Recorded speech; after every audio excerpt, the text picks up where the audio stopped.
नमस्कार, मैं अजय कुमार अलंकार, अपर निबंधक सहयोग समितियां बिहार पटना यूट्यूब के सहकार चैनल के माध्यम से पुनः आपके समक्ष उपस्थित हूँ।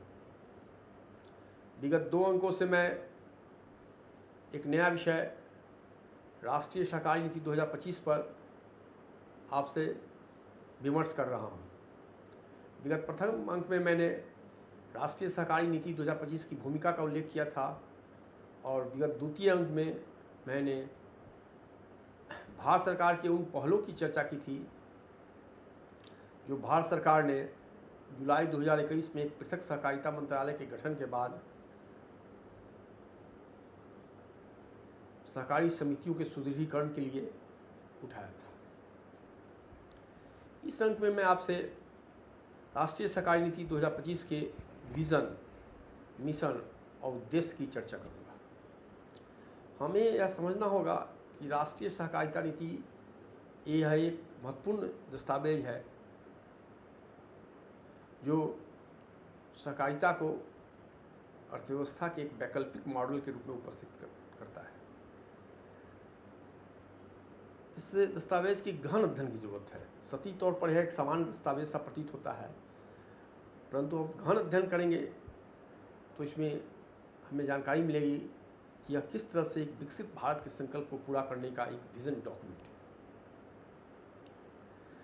राष्ट्रीय सहकारी नीति 2025 में यह कहा गया है कि उसके विजन के बारे में बताया गया है कि सहकार से समृद्धि की परिकल्पना को साकार करते हुए सतत सहकारी विकास हेतु अनुकूल वातावरण के निर्माण द्वारा वर्ष 2047 तक विकसित राष्ट्र बनाने की सामूहिक महत्वाकांक्षा के लिए योगदान देना।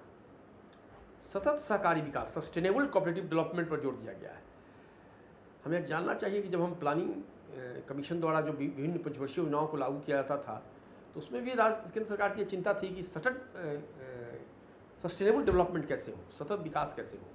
और इस विजन डॉक्यूमेंट में भी यह कहा गया है कि सतत सहकारी विकास द्वारा, कि विकास की निरंतर चलती हुई प्रक्रिया के द्वारा भारत के को विकसित राष्ट्र बनाने में किस तरह से योगदान होगा, यह इसका विज़न है। योगदान करना ही इसका विज़न है। अब मैं राष्ट्रीय सहकारी नीति के मिशन पर आता हूँ। विज़न की चर्चा मैंने की, मिशन कहता है क्या?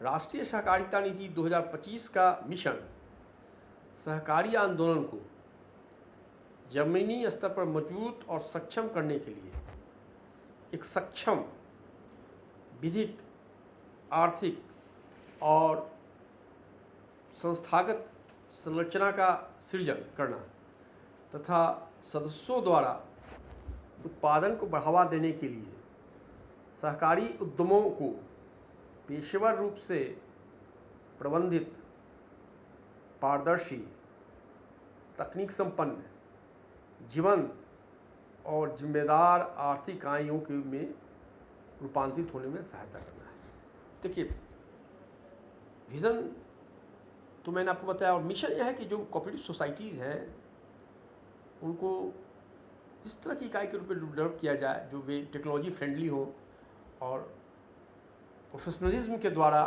वे अपने उत्पादन कार्य को करें ताकि वे कॉर्पोरेट सेक्टर की बराबरी कर सकें।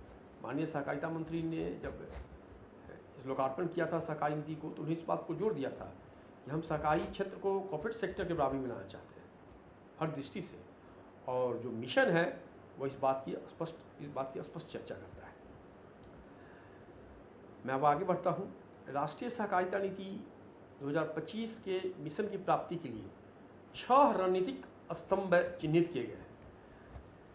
इस मिशन को कैसे प्राप्त किया जाए, प्रोफेशनलिज्म कैसे लाया जाए, टेक्नोलॉजिकल अपग्रेडेशन कैसे किया जाए, ट्रांसपेरेंसी कैसे मेंटेन रहे और जीवंतता कैसे बरकरार रहे, इसके लिए 6 रणनीतिक मिशन बनाए गए हैं और इन सभी रणनीतिक मिशन की विस्तृत व्याख्या की गई है जिसकी चर्चा मैं अभी संक्षेप में करूंगा और बाद के अंकों में विस्तृत रूप से हर एक मिशन के लिए मैं एक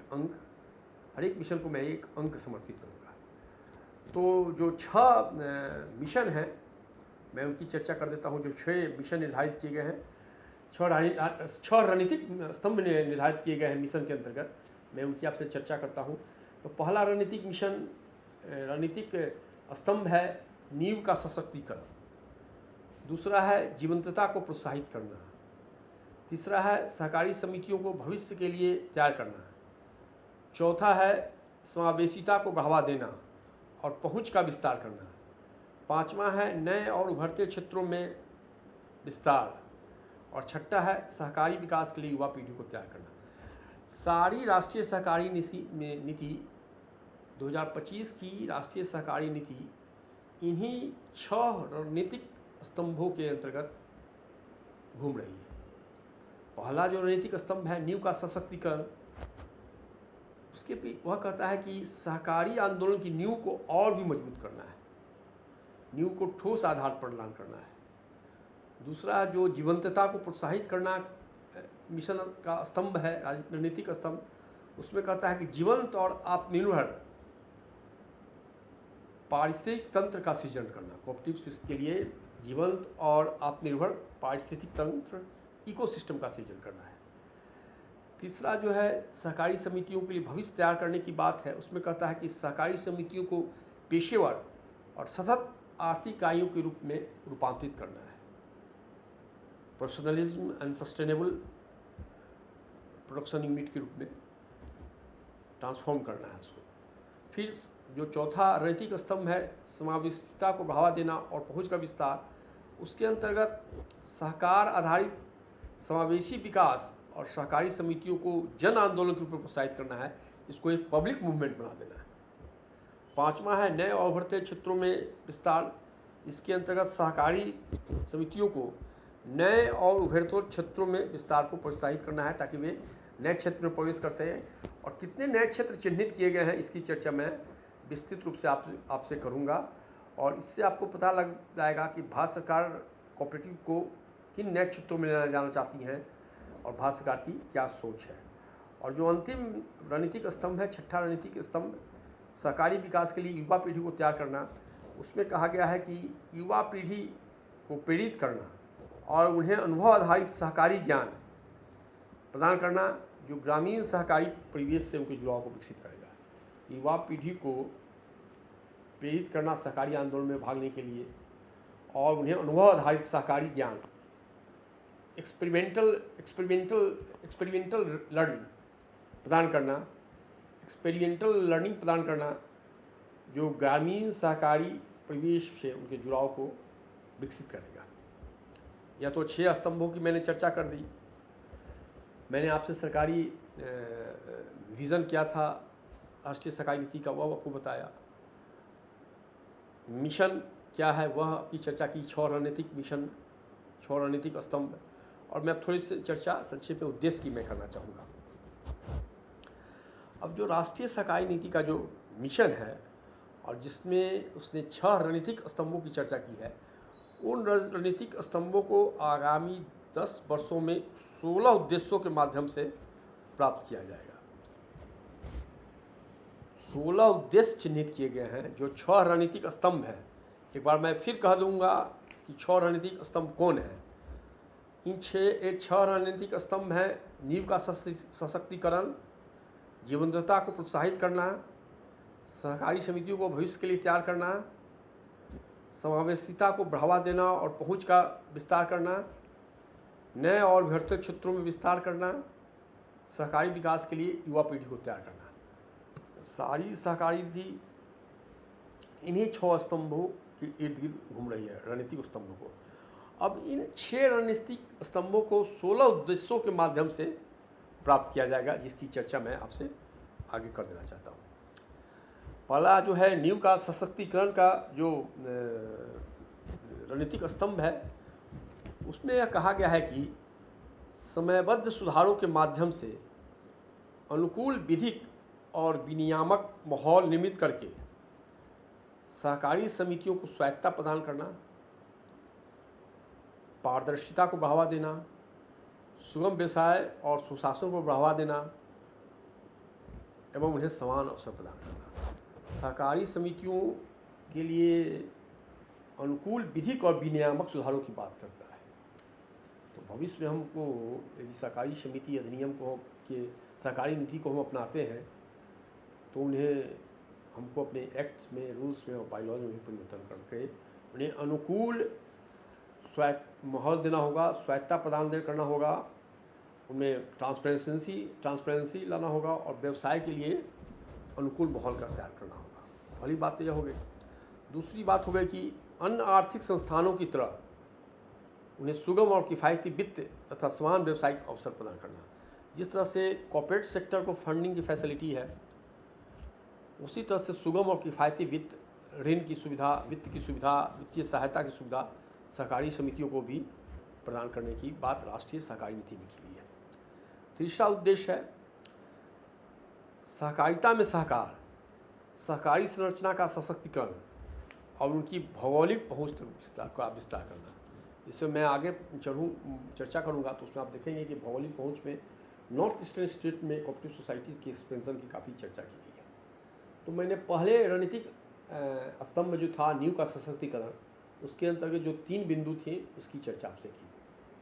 और फिर मैं अब दूसरे रणनीतिक स्तंभ की ओर आता हूँ जो जीवंतता को प्रोत्साहित करने से संबंधित है।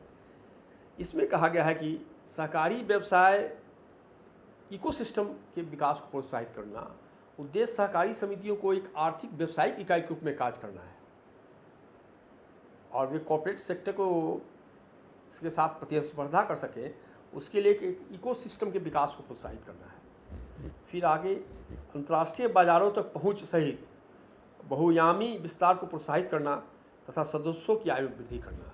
सदस्यों की आय में वृद्धि करना एक बहुत बड़ा उद्देश्य है और इसके लिए अंतर्राष्ट्रीय बाज़ारों तक उसकी पहुंच करना है, सुनिश्चित करना है सहकारी समितियों का।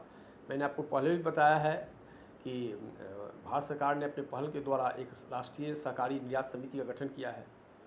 वह सहकारी समितियों के निर्यात को बढ़ावा देने और उसके माध्यम से सहकारी समिति के सदस्यों की आय में वृद्धि करने में एक मील का पत्थर साबित होगा। अब मैं तृतीय रणनीतिक स्तंभ की ओर आता हूँ। यह कहता है कि सहकारी समितियों को भविष्य के लिए तैयार करना। इसके अंतर्गत कहा गया है, इस तृतीय रणनीतिक स्तंभ के अंतर्गत, कि प्रभावशाली और पारदर्शी प्रबंधन के लिए प्रौद्योगिकी को अपनाना, एक टेक्नोलॉजी को अपनाने की बात करता है, टेक्नोलॉजिकल अपग्रेडेशन की बात करता है।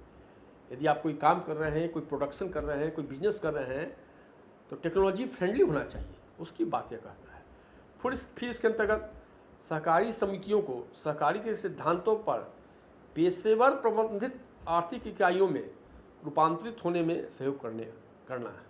यानी यह कहता है कि प्रोफेशनलिज्म लाना है हमको सहकारी समिति के व्यवसाय में, क्रियाकलाप में, उत्पादन की प्रक्रिया में। अब मैं एक अगला जो रणनीतिक स्तंभ है उसमें क्या छिपा है उसकी चर्चा आपसे कर देता हूँ।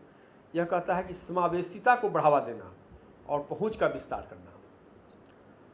इसके अंतर्गत कहा गया है कि समावेशिता और सदस्य केंद्रीयता को बढ़ावा देना तथा सहकारी व्यवसाय के विकास के माध्यम से देश के सभी हिस्सों और जनता तक पहुंच बनाना।